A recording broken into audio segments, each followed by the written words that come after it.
I'm extremely pleased to announce that Daily Wire Plus has decided to make the 16-part Exodus seminar fully and freely available to everyone over the next 4 months on YouTube. We are, therefore, truly beyond pleased to invite you all most hospitably to partake in this great moral banquet.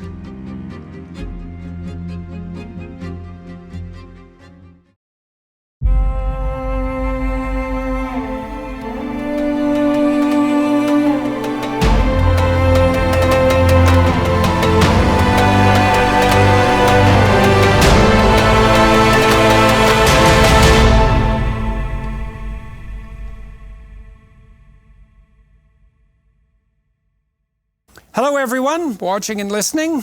We're here for episode 17, an hour long, the finale of the Exodus seminar. And we're going to reflect on the entire voyage and discuss Exodus, the way forward. And so I'll summarize where we've been and the story as a whole. So the story is, it's an existential tale, I would say, of the dynamic between too much order and too much chaos. That's a way of thinking about it, an exploration of proper governance. And the story begins with the Israelites in captivity as slaves to a tyrant. And I would say to some degree, insofar as we've fallen out of favor or concordance with our tradition, we're all the slavish children of tyrants. Sometimes that's the external tyrant, sometimes that's our own tyrant. And so the story is true psychologically and sociologically at the same time, and that gives it kind of an eternal truth. So the Israelites are laboring under the yoke of the Egyptians, and a leader arises, Moses, who's called by God to chastise the tyrant, implying that there is a divine spirit of sovereign power in whose nature is the proclivity to punish the tyrant, and also a call to the Israelites who to free themselves from the yoke of the tyrant. And so God is portrayed as the spirit that inspires the enslaved, the unjustly enslaved, to free themselves. And so Moses is their unwilling leader, not a gifted man verbally, but nonetheless touched by God to have this inspiring capacity. And he is enjoined by God to stand up against the tyrant and to tell him, the Pharaoh, that unless his people are let go, all hell is going to break loose, which it does in the form of a multitude of plagues, which we analyzed in some detail, plagues that destroy both the present of the Egyptians and their future in the last plague, the death of the firstborn. The Israelites are then sent out into the desert by the Egyptians, who are finally terrified by the God their sorcery cannot duplicate.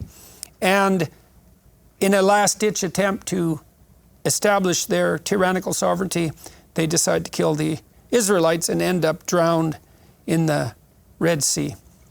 And then the Israelites have escaped from the tyrant. And this is where the story, I think, becomes even more realistic. It's so profoundly and remarkably and surprisingly realistic, because it's easy for naive people to think that once you've escaped from the tyrant, you're scot-free. And the scot-freedom is you can do whatever you want, whenever you want. But it turns out that's the desert. And so Exodus story juxtaposes two extremes at the top and the bottom of human life, you might say. And one is an extreme of order, and that's tyranny, but the other is an extreme of chaos, and that's this desert-like freedom where, sure, you're free, but where are you going, and which way is up, and can you do anything at all? And you're lost, and the Israelites are lost in the desert, and it's not pleasant, and it's not even obvious that it's better than the tyranny.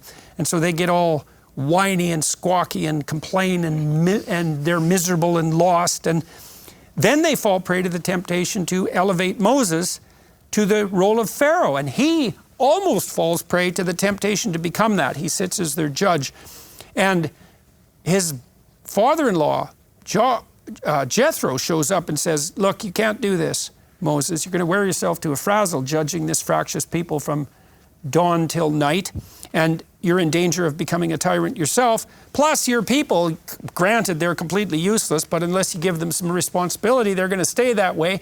So Jethro introduces the principle of what comes to be known as history progresses as subsidiarity. And it's so cool, and I didn't really understand this about the text, is that not only does the text interrogate the nature of tyranny and its proclivity to double down, and the nature of slavery and the probability that that will be accompanied by a kind of craven, resentful, cowardly murmuring and bitterness, but it also lays out the archetype of ordered freedom as the antithesis to the tyrant and to the chaos of the desert. And the ordered freedom is like a hierarchy of intermediation between that which is in the highest place and the people themselves. And it involves the construction of a hierarchical structure of responsibility. And that's the true antithesis to the tyrant. And it's the solution to the problem of the Tower of Babel. And it's the solution to the problem of how to make the infinite manifest in the finite without having the infinite wreak havoc on the finite. And I didn't know that really before we walked through this seminar. And it's so illuminating to understand that that's the basis of the idea of good governance, both conceptually and practically. So that's ridiculously interesting and cool. And so the principle of subsidiary is established. Moses gets the laws. They're a little too intense, and the Israelites immediately fall prey to their fractiousness and start to worship idols. And that means they lose faith in the spirit that has guided them out of tyranny and into the desert. And the covenant is then, the tablets are broken, the covenant is reestablished with a bit less divine force, you might say, although it's also prolonged. And then they fall prey to all the temptations of an established state. They become lustful, and what that means in this situation is, well, they're kind of secure and they got their subsidiary structures in place, but now they cultivate their own longings and they invent privations and they transform themselves into pathetic victims, even though they have absolutely no reason to do so. And that shakes the state to its foundation. And they move forward still to the degree that they can, motivated by the vision of the promised land, but that falls apart too, and they become faithless. And so God nonetheless keeps his covenant with them. This is something I found particularly interesting about the text too, and I didn't understand this exactly. So, you know, modern people they'll dismiss the idea of a covenantal relationship, the idea that you actually have a personal relationship with God. That's just obviously the most primitive of superstitions. But you know, what's so interesting about this text is that it insists, psychologically speaking, that the proper polity is to be modeled after the idea of a relationship, and a relationship of sacrifice and bargaining, and that if you organize yourself properly psychologically and socially, it's as if you're developing a relationship. That's the right metaphor. It's relationship. It's not contractual subjugation. It's not abiding by a set of rules or even a set of principles. They're there, but they're echoes of the covenantal relationship. And the proper relationship is put forth as something like, well, the possibility of communicating with the infinite in a personal manner, predicated on the assumption that you're in something like a father-son relationship, and that's the most appropriate way to conduct yourself if you're going to thrive, if your family is going to thrive, and if your state is going to survive and wax more abundant. And you know, it seems to me that that's, not only is that right, but I think in some ways it's necessarily right, because biologically speaking, you are a personality. And the personality exists in relationship. And you wouldn't have evolved into a personality if the personality in relationship wasn't the proper mode of being in the world. And so not only does it seem right, it seems inevitable, but it's still very surprising that the right metaphor is covenantal relationship. And then this absurdly optimistic assumption that not only is this a covenantal relationship that's personal with something that's best characterized as a spirit, even with human qualities, but that's the necessary foundation for a state that's neither tyranny nor chaos. I mean, that's something. That's an utterly revolutionary idea. And I think its revolutionary force also struck me walking through this Exodus seminar, because I kind of knew that, but not as explicitly as has been revealed to me as a consequence of this journeying. So that was really something. And well, and the story closes with the death of Moses. He never gets to the promised land, and perhaps none of us do, no matter how remarkably we comport ourselves in this life, and that seems realistic. And the story, as it nears its end, also insists upon the necessity of confronting that which terrifies you and poisons you the most voluntarily, and that's a mode of redemption. It ends with the statement by God that there are rewards for following the covenant and punishments for not doing so, and the rewards are major and the punishments are dire, but that even if you deviate, there's the possibility of return to the relationship, which I think that's about as hopeful a statement as you could possibly hope for. And we get a good lesson about what constitutes proper leadership out of the story as well. Moses is not a tyrant. He's not self-aggrandizing. He has a proclivity towards narcissism from time to time, but he keeps it damn well under control, and he's always attempting to subordinate himself vertically to God and staying in communication with his people, difficult as that is. And so he's a great model for true leadership, and he's also the person who introduces and abides by, is open to and abides by the principle of subsidiarity. So he's not gathering all the power unto himself, even though that's a temptation from time to time. I think that's brutally realistic and flies in the face of any sort of accusation on the part of, let's say, rationalist atheists that there's nothing to these stories but like a superstitious, what would you say, defense against death anxiety and a post hoc justification for the nature of God. It's like, no, this is pretty brutal and it's pretty realistic. And so it's been extraordinarily fun, and I've learned a tremendous amount, and it's been a privilege and an honor to be part of this. That's for sure. And so, so now we'll find out. We're going to go around the table one by one, and we're going to let everybody reflect on the story and what they've learned, and take the opportunity to say anything they want to say. And James, we'll start with you. Well, thank you, Jordan, and thank you, everyone. I mean, looking back on these 16 episodes, it's impossible to distill everything. I've learned so much, but I think more than that, I've been moved so much. At almost every episode, there's been some moment that has not just sort of illuminated me cognitively, intellectually, but has moved me deeply. And I'm just thinking about the enormous popularity that of the first series, and I wonder, why is that? And I'm just thinking, if this had been a more kind of formal university seminar or a seminar in a seminary, we'd have been looking at the sorts of questions and themes and problems that we just haven't touched on at all. Like, there's a whole guild of scholarship that approaches these texts in a completely different way. Questions of historicity, like did this happen? How did it happen? When did it happen? Is it plausible that it happened?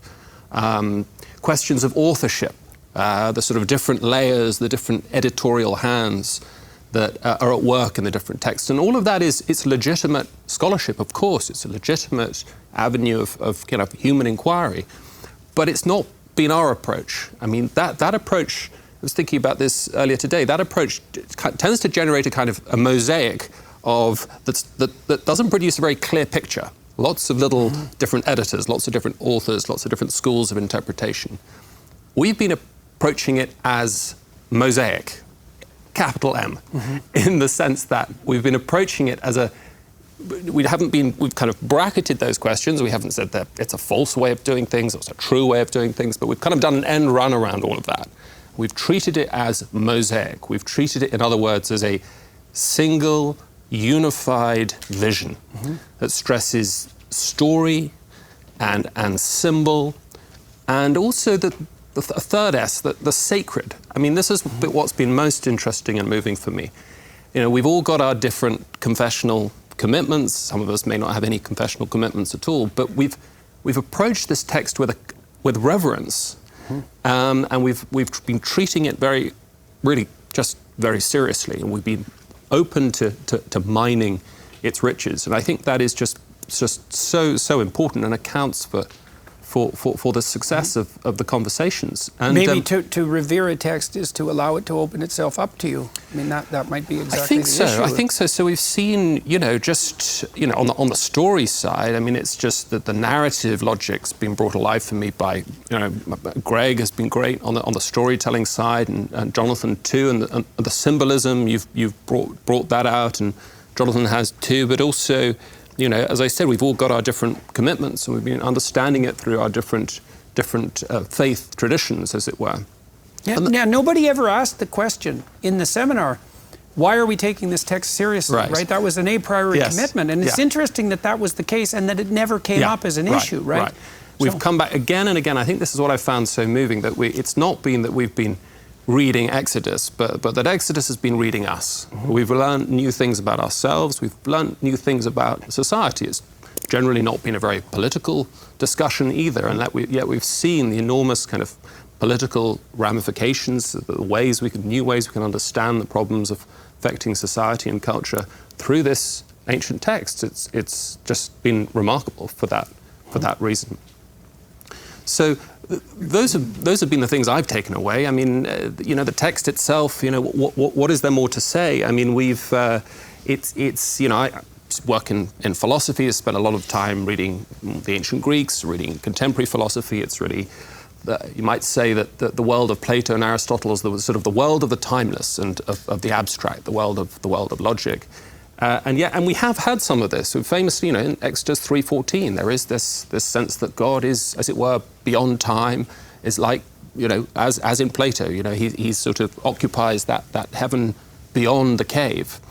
And yet, it's not just that. It's a God who comes down into the cave, who is moved, who shows his compassion, who breaks into history, I think. We tend to have this very bifurcated way of thinking about history. I mean, either as random in some sense, or perhaps as determined in the Marxist sense, or as always heading in a particular kind of progressive direction. Or we sort of have the kind of timeless logical approach of the sort of the rationalists. And what we see here in these texts is a fusion of those two traditions. We see it's got both. We can see, obviously, its enormous contribution to the Christian intellectual tradition, but we see in it, as it were, glimpses of the Hellenic as well, glimpses of the Greek tradition. And that's been remarkable for me, this idea that for the first time here we see that the idea that history has a direction, but it's not a random direction, it's not fully determined, it takes seriously human freedom, it accommodates human failure, and it unfolds always not just in a kind of random dynamic flux, but against an objective, transcendent standard of the good, of moral order, of political order, and of social order. Are you looking to dive deeper into the entire Bible? Look no further than the Hallow app, the #1 prayer app in the world, featuring an entire category of content to help you dive deeper into prayer and meditation on the Bible. By studying the Bible, you'll gain a deeper appreciation for the power of storytelling, symbolism, and metaphor, enriching your understanding of literature across different genres. Go through the Bible in a year with Father Mike Schmitz, or hear the Bible narrated by renowned actors like Jonathan Rumi from The Chosen or Jim Caviezel from Sound of Freedom. Hallow has over 10,000 audio-guided prayers, meditations, and music to deepen your understanding and knowledge of the Bible.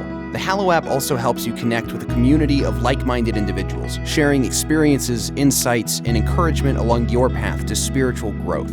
Download the app for free at hallow.com/exodus. You can set reminders and track your progress along the way. Enrich your education and nurture your mind and soul today. Download the Hallow app at hallow.com/exodus. That's hallow.com/exodus. Again, it's hallow.com/exodus for an exclusive 3-month free trial of all 10,000 plus prayers and meditations. With a tremendous insistence that at its basis, the fundamental order is both good and relational. And personal, and personal. Exactly. Yeah, amazing. Dennis. So I'll say a personal word and then a global word. So on the personal, to be self-revealing, I have this theory, and I hope I don't think I did say this at any of our sessions, but I've had this theory a long time. You know, there are many ways of dividing people, right? There are those who this, there are those who that. So one of my divisions is there are those who want to be stars, and there are those who want to be on an all-star team. And I am in the latter. I have never, my joy is to be on an all-star team. So that's what I have felt for all these seminars, all our sessions. And that's a great honor and a much greater joy than being a star. I mean, what I have learned from each of you is emotionally as well as intellectually rewarding. I intend to bring a lot of these ideas to the audience that I have through my radio and PragerU and my little synagogue in Los Angeles. So this is a big thank you to all of you. I don't have much to add. I just want to say one large thing that I thought of the entire time. I don't think that there is a secular equivalent to what we have done here. I don't think there can be a secular equivalent. Why not? Because secularism doesn't produce wisdom. That's why. I'm convinced of that, and I have proof. It's not a theory. The most secular institutions in our society have the least wisdom, the universities. So either what I'm saying is true or not true. But if it's true that the least wise institutions are the most secular, it is causative. It's not just correlated. They are, it is a factor. And the great line from the Bible, what is it? Again, I got to go from the Hebrew. Wisdom begins with the fear of the Lord. When I was at Columbia, and it's on the internet, I wrote this 25 years ago, how I found God at Columbia. So I was at the Graduate School of International Relations, or International Affairs. And I was already then learning nonsense. Men and women are basically the same. That was already taught to me in the 1970s. And America and Soviet Union, they're just both superpowers. This was not a battle of good and evil or freedom and tyranny. It was two superpowers. I remember the analogy given by my professor, two scorpions in a bottle. So I was learning nonsense, and it was driving me a little crazy. And I never, except once in my life, had an epiphany. I've never had a theophany. God has never appeared to me. I mean, he appears to me in the pages of the Torah, to be honest, but never appeared to me directly in any way. But I had an epiphany. All of a sudden, as I kept asking myself, why is there so much nonsense here from such intelligent people? That phrase, wisdom begins with the fear of God, came to me. I had last said it in second grade in my Jewish school. I had not said it since second grade. And it just came into my brain. And then I realized, oh, there's no wisdom here because there's no God here. I would now even refine it. There was no wisdom there because there was no Bible there. Because there are people who believe in God who are fools. But the Bible is a repository of wisdom. So when I said, I don't think there's a secular equivalent, and you said, what do you mean? That's what I mean. And I want the viewers and listeners to this to understand that. If you've been uplifted by this, tell me what secular equivalent has uplifted you like this has. That's my challenge to the people watching or listening to this. I have summarized my 40 years of broadcasting, and I've said it all 40 years. I have one overwhelming message: the deleterious consequences of secularism. And this has just reinforced that in me. I think, you know, I talked to Douglas Murray about this with Jonathan at one point, and one of the things Murray has been brought to, I would say, kicking and screaming in some real sense, and I would put myself in the same category, is that it seems likely that the secular is inevitably grounded in a narrative. There's no way out of that. It's grounded in a narrative. Now, you can debate about what that narrative is and should be, but I don't think you can debate that it has to be grounded in a narrative. And a narrative is a narrative. If it's to be a narrative, it is a narrative of something approximating relationship. And so I think your argument is technically correct, is that the secular is groundless. And if the secularists claim detachment from a narrative, all that means is that either their narrative is fragmented or it's unconscious. So, well, I'll just end with this. There's no way out. I mean, if you're intellectually honest and secular, life is pointless. End of issue. It is pointless. We don't believe life is pointless at this table. No. That's the point. Jewish, Orthodox, Christian, Catholic, Protestant, doesn't matter. We know there's a point. We don't know exactly what. I don't claim to, but I know that there is. Do we know, or do we posit that in abiding faith and move forward courageously as a consequence? Posit that in abiding faith and move forward as a consequence. Okay, all right. Greg. Well, thank you for gathering us. This has been an amazing experience for me. A lot of you, most of you are new to me. Blackwood and I go back, Jonathan Pajot and I go back a ways, but the rest of you, it's been remarkable, and remarkable to meet you here and at this table and in this manner.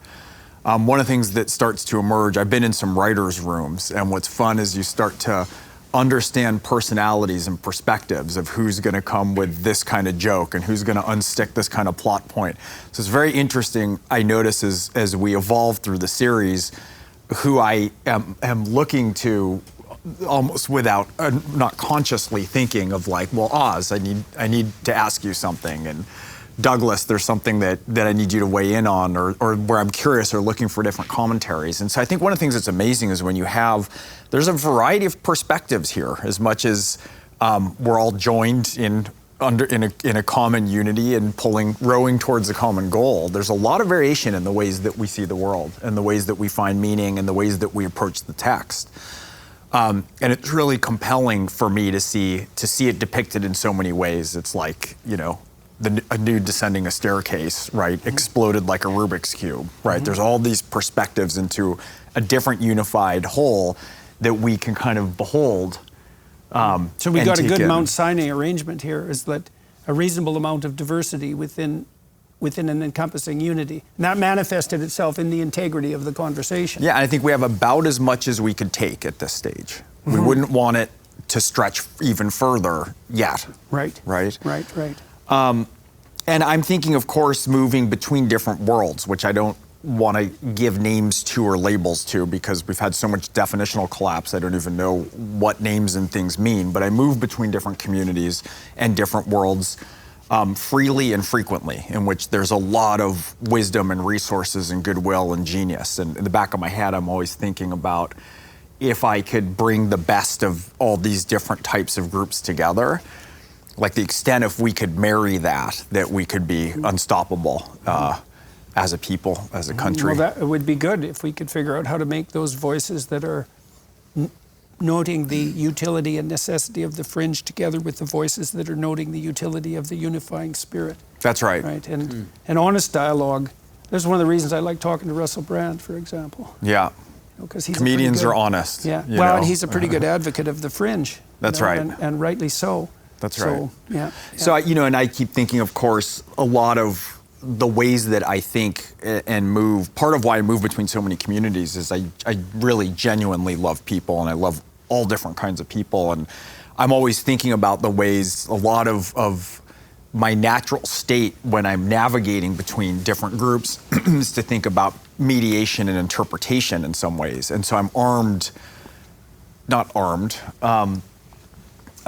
I have a more embodied understanding of so much from both the text and from all of you, and the ways that you all move in the world, to understand and to make connections that are sometimes difficult to forge through from one corner to another, and to see all the points of connection, and also to see a lot of the opportunities. I think one of the advantages of walking through a really profound text is that it shows you how things are united, that look diverse, are united deeply underground, and then you can bring things together that you wouldn't be able to bring together without that. You're particularly good at that, by the way, Jonathan. So.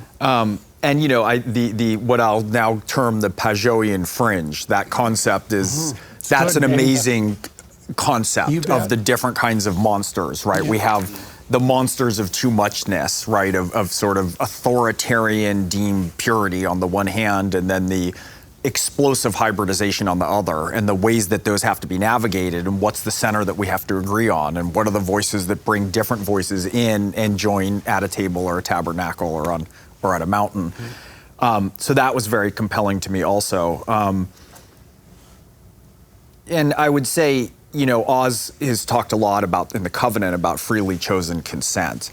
I've thought about that a great deal since the last session, of that being sort of a baseline, not just for the political and not just for the religious, but for the personal, for every engagement in parenting, relationally, right? What are all the ways that I seek to exert some kind of control over something, an endeavor even, a relationship, parenting, right? Freely chosen consent as being a key unifying goal seems so essential. Well, also, and maybe an indicator of the immanence of the transcendent, right? If you can structure the relationship so that you maximize the consent of the person you're in relationship with, that could easily be a marker that the proper spirit of dialogos exists in that relationship. And there's such a clarity in Exodus. It's such clarity of the necessity for subservience to a higher order. And one of the things that I like so much in this is that the Israelites exhaust every other option that's available to them. They try and mess up every conceivable way, right? Redefining the past, lying about what they've just seen, right? Claiming glory for themselves. And it reminds me all the time, you know, those haunted house movies where you're like, why don't they just leave the house, right? and when you're working on a project like that, you're like, well, the phones are out because there's a storm and they can't reach the cops, right? And there's a flat tire, right? And somebody, you know, there's an angry staff member who savaged the road out, and you have to cover all the bases. And Exodus in some ways is a meticulous and exceptional covering of all the bases to any argument that you... All the way a state can go wrong. A state and the people can go wrong. All the ways you can try to not be subservient to a higher order in a way that's defined and uphold the world of your covenant, right? So you need to do that, and you can't just run out of the haunted house because no one's going to really care or believe it. So it proves its case with great wisdom and magnanimity. So that's also what makes it a great work of literature, right? Because it's like when Dostoevsky writes Crime and Punishment, Raskolnikov, the murderer, has every reason you can think of to be a murderer. Right? He goes right to the limits of the realm of possibility. And so, if the Passion story is an exploration of the limits of the tragedy of life, your point here is that Exodus is a archetypal examination of all the ways that a state and polity can go wrong. Yes. Right. Yeah, and so that's an amazingly illuminated path, because you can't just lay out the story. Right, you have to lay out the avenues of all the other ways of why this is the illuminated path through this labyrinth of pharaohs and snakes and drowning seas and serpents and plagues and locusts. And so the other thing that I would say is that so much for me of my arrival or appreciation of faith is sort of the light of God shone on Michelangelo, right? Or the light of God shone through Beethoven. Like, it's very hard to listen to the Fourth or the Ninth and feel like that's something that he did, right? The light of God shone on Shakespeare. And so what's so interesting here is I think that one of the things that I've been giving a great deal of thought to about, let's just call it institutions, right? Even when we have a very clear separation, and in my estimation, clear and necessary separation of state and church, or that we have certain secular institutions that need to, or that precede that proceed at a distance from religion or faith, they can't function or flourish without the light of God shown on them or reflected to them. And so that was a very big part for me of this experience of walking through this with the wisdom of this collected cohort, is because it was another way to go back through Exodus, which I haven't read closely since my freshman year of high school, really. And to go through sort of piece by piece and see all the ways that this is a story that we use in some ways as in immersive experience, and also a mirror that you hold up and try to reflect and shine the light of onto every endeavor that we pursue. Yeah, great. Douglas. Well, thank you for the invitation to the feast. And if I may be forgiven for a possibly perverse image in a group where there are at least a couple of teetotalers, one might think about the strange phenomenon that a really good bottle of wine tastes in purely aesthetic terms better in company when you know that others are also enjoying the wine. And I felt it's been like this with this seminar, so thank you very much indeed. What have I taken from it? Well, this is obviously a paradigmatic narrative of pilgrimage. So clearly there's something compelling about that. And I've found it extraordinary to listen to the explication of that narrative on different levels, in terms of the explication of the Torah, or the psychological dimension, or the philosophical implications. So again, I've learned a great deal from that. And the symbolism, that has been, I'm looking at you, of course, Jonathan, among others, but the typological dimension. And I've been struck by I often think of the etymology of symbol, that the symbol is it's the sunbalein, it's the putting together. So symbol is somehow linked to unity. And interestingly, of course, the devil is the diabalein, the one tearing apart. Mm-hmm. Yeah? And of course, we all encounter that tearing apart of evil. So I think that sense of the symbolic unifying power of the text. And obviously I have a philosophical background, and I've long been troubled by the idea of, is this an arbitrary anthropomorphic deity that we're dealing with in the book of Exodus? And what really emerged for me, particularly in this session, or this part of the seminar, is the life-affirming dimension of the God who says, I am that I am. So this affirmation of life in the context, in the mirror of that great source of being that is the God of Exodus. So that celebration of life, I think that's something that came out very strongly for me from the discussions. And finally, I was very moved today by the discussion of the snake confronting the snakes. And in the context of these trigger warnings and the whole obsession with safety, I'm struck by the fact that in another part of the Mediterranean world, in the ancient Mediterranean world, the great theatre of Epidaurus is right next to the site of Asclepius. Now, isn't there something about the healing power of a imaginative tradition that is engaging with the human condition and with human suffering? And we've seen a great deal of suffering, a great deal of conflict, a great deal of failure in this text. As Greg was saying, the failures of the Israelites are egregious.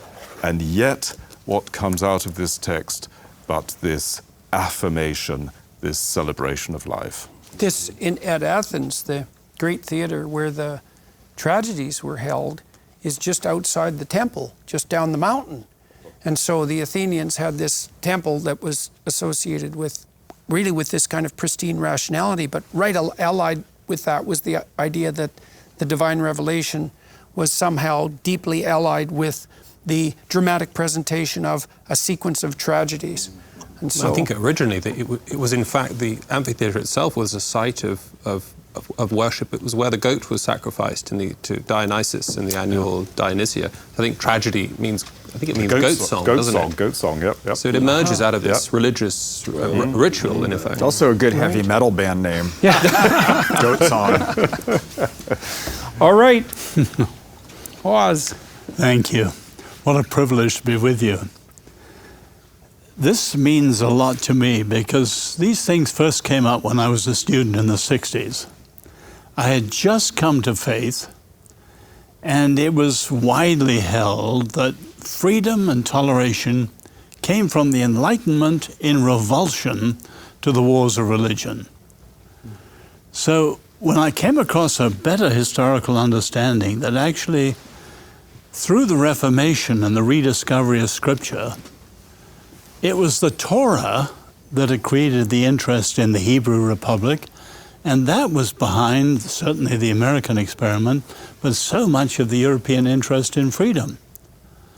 In other words, it struck me then, and it does today more deeply, Exodus should be put alongside Plato's Republic and Aristotle and Machiavelli's Prince and Burke and Montesquieu and people. It is a classic of understanding of humanity, freedom, and politics.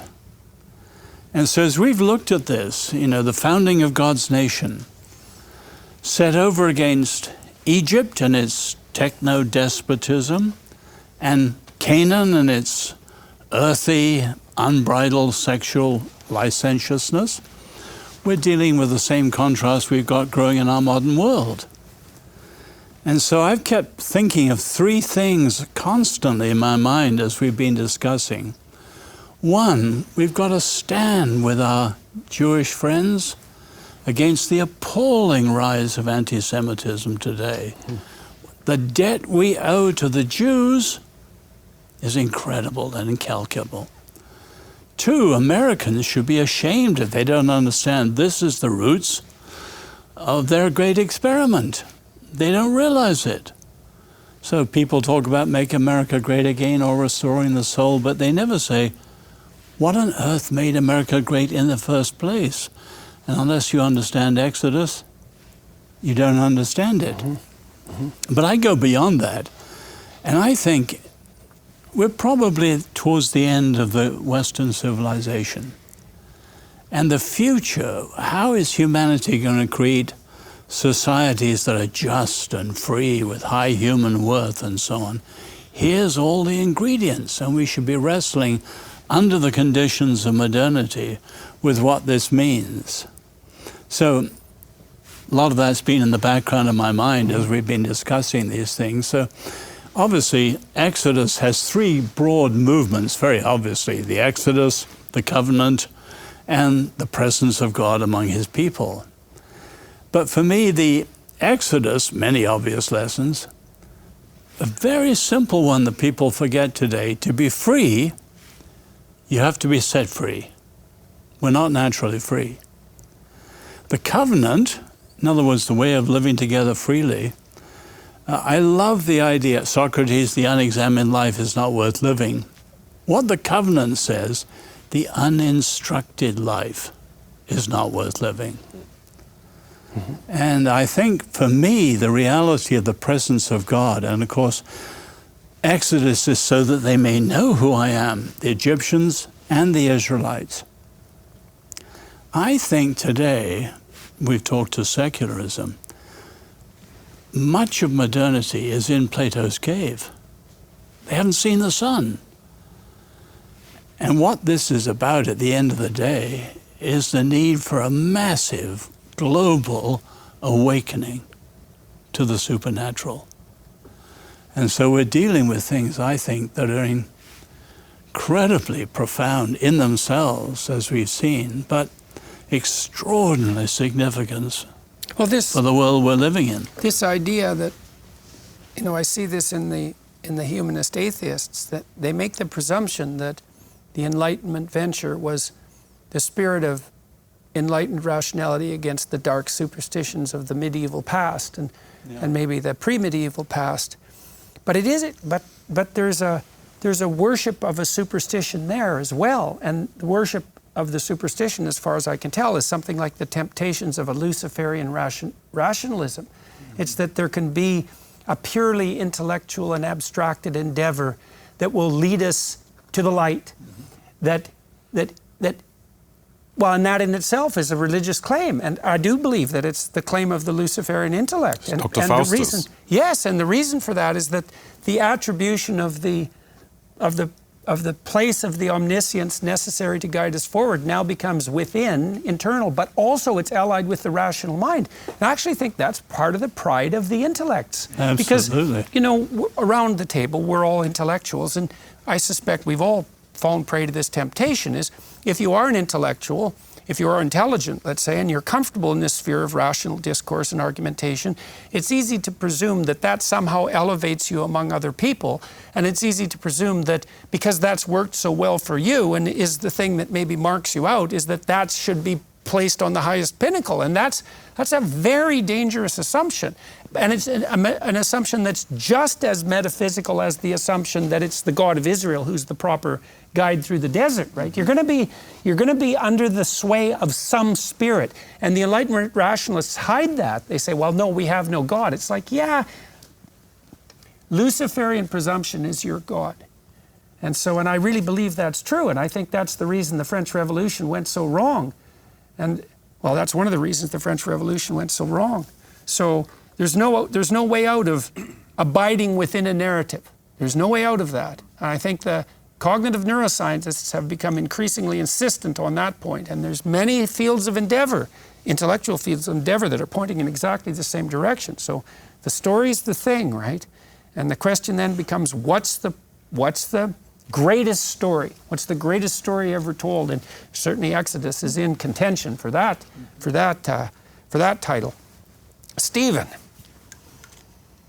Gosh, there's so much to think about. What's really on my mind right now is thinking about the dynamic of this group, and I've been trying to think about the origins of that and how it's developed over these 16 seminars, which actually took place over 2 sessions, about 6 months apart. And I was thinking about how that came about and what the background is, and I remember, of course, many people know of this, but there was this, we were in Cambridge a few years ago, and we had a little chat with Douglas and Roger Scruton, as you'll recall, and it was your first time in Cambridge, and we were walking around, and you were just, wow, what a beautiful place. And I remember you said, do you think there's any chance I could come back here? And not that it was up to me, I was just a visitor like you, but Douglas invited you back to Cambridge to a fellowship, which was then canceled, and it was very sad. I found it very sad because your enthusiasm and joy, your delight at the thought that you might be able to have conversations with Douglas and his colleagues and others at the University of Cambridge, James. About Exodus. In fact, it was meant to be about Exodus. And it was so sad to see that just dashed. And it was sad for me personally to see it for you, but it was sad to think about what that would what might not happen. And then it was not long after that you and your family had a very difficult time, and I know you've talked about this publicly, a long period of a kind of desert and illness and some tyranny in there and some tyranny in there too.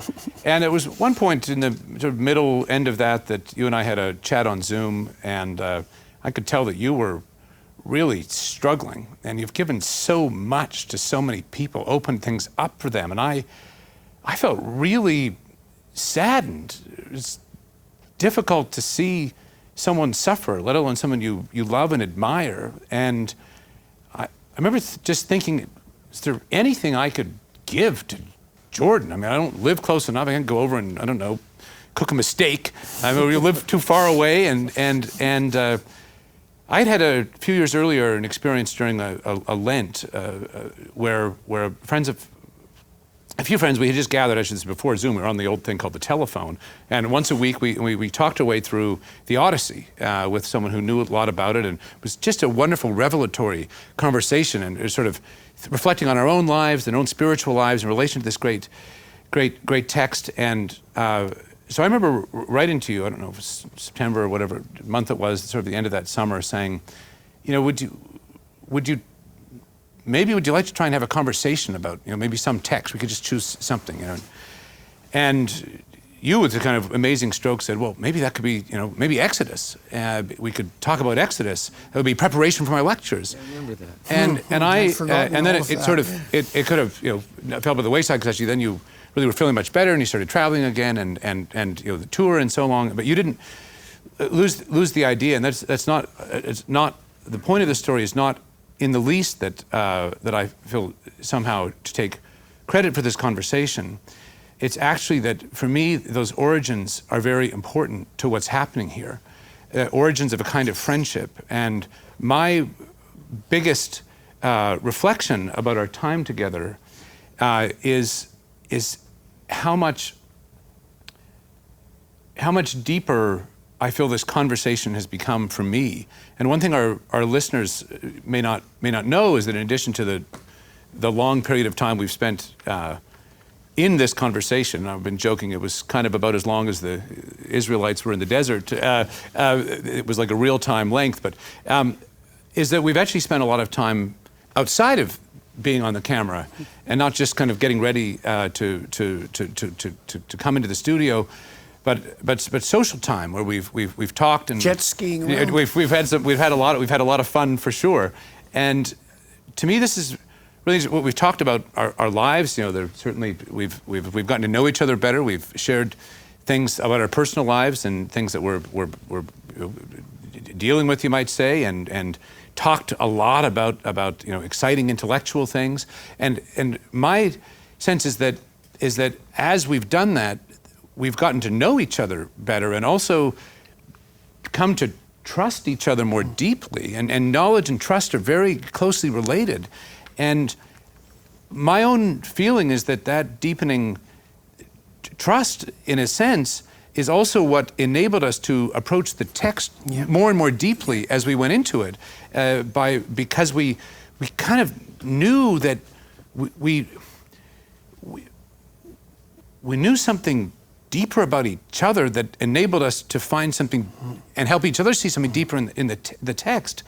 And it seems to me that this is really profound, the fundamental sort of human truth that you both require friendship to seek high things, but it's also the result of that seeking, is that friendship becomes deepened by that. Absolutely. And you know, people talk all the time, you know, there's this, you know, big mess in our kind of civic life, and you know, social media is a big part of it, but it's not the only part of this kind of alienation. And people think as if in the midst of that alienation, you can somehow then talk about the most controversial thing that you would most disagree with. That's nonsense.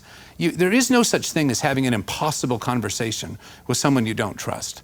If you want to go deep into something, you've got to have a place and a way of doing that with others. Well, do you think that's any different than that establishment of a relationship with the vertical and the horizontal simultaneously? No, I don't. It seems like a recreation of the Mount Sinai ideal. I think that's exactly right. And in some sense, I suppose, if you know, what I want to say to our listeners is what I think I want to say, what I've reflected on in ourselves, and that is, you know, if you want to discover deeper things and go deeper, then there's a sense in which you can begin by you know, lifting others up in a way, to, you know, sharing yourself with others in a way that allows you to create that horizontal, or that is itself, when you do that with others, you're already orienting yourself to something high, which is why it gives that horizontal life, that horizontal movement depth and power and truth. It makes it foundational rather than sprawling. Yeah, exactly. So anyway, for that, I thank you all, and especially you, Jordan Peterson. Great, Stephen. All right, Mr. Peugeot, looks like Can I you say have something after that? I'm about to cry. You have That's going to happen. You have the final word here, sir. I have to say that the whole time we've been doing this, we've been going through this. One of the things, the thought that has come up and in the discussion is just how impossible what it is that we're doing. You know, how can we be talking 16 hours about a book, and how is it that all these people want to watch it, and how is it that we're doing it in a spirit of curiosity and of helping each other and of moving towards this unity. And I think that in some ways what I'm seeing happening now, this weird thing that we've been through, is a concentration of something that started, at least for me, started when I encountered you several years ago. What I've seen is that there's a shift happening in culture. It's happening right now. And it's making things that were completely impossible before all of a sudden possible. You know, the fact that we notice that we're seeing the kind of just arrogant secular atheism recede in the popular perception. I thought that, I prayed for that to be possible, but I didn't see it as something that was going to imminently happen. The fact of watching young people in their 20s suddenly want to read this book, suddenly want to go to church, suddenly want to read the great books, and just, once again, it's something that I prayed and hoped it would happen, but I didn't expect it to in some ways. And ultimately, I would say, you know, when I was in college, I realized that we had a problem. And one of the problems was, on the one hand, you had Bible scholars who argued about some little name in the text and where did it come from and who was the author, and fighting over all this stuff, breaking down the story and the narrative. And on the other hand, I could see groups and churches trying to hold the narrative for themselves and make it useful only to their purpose. And what I dreamt of and I hoped for was the possibility of looking at this story of this text as something which is foundational for our very perception of reality, for the very way in which we, and being able to look at the narrative and eschewing those two problems. And we did it, and it's astounding. And I'm just completely amazed and grateful, honestly, to God, but then also grateful to you and to Daily Wire for making something that seemed completely unreasonable happen. And so, thank you. All right, everyone watching and listening, that's exactly 1 hour, so isn't that just lovely? And thank you for all your concluding thoughts, and thank you to all of you who are watching and listening for your unexpected and very welcome time and attention. I hope that it serves you well, as it served us. To the Daily Wire Plus folks for making this possible and doing it so professionally, setting up this beautiful set and being on the ball technologically, being generous with the consequence, being generous with the resources, to all of those who've helped create the spirit of hospitality that has surrounded our venture, to all of you attending and participating, and to Larry Arnn and Ben Shapiro, who aren't here today, for not being the bloody stars of the show, but letting the whole enterprise carry on underneath its own impetus and letting the text be the star. That's a hell of a thing to see, and it's really something great, and it's been a privilege for me to be a part of this. And so, on to the next book, gentlemen. Thank you very much, everyone.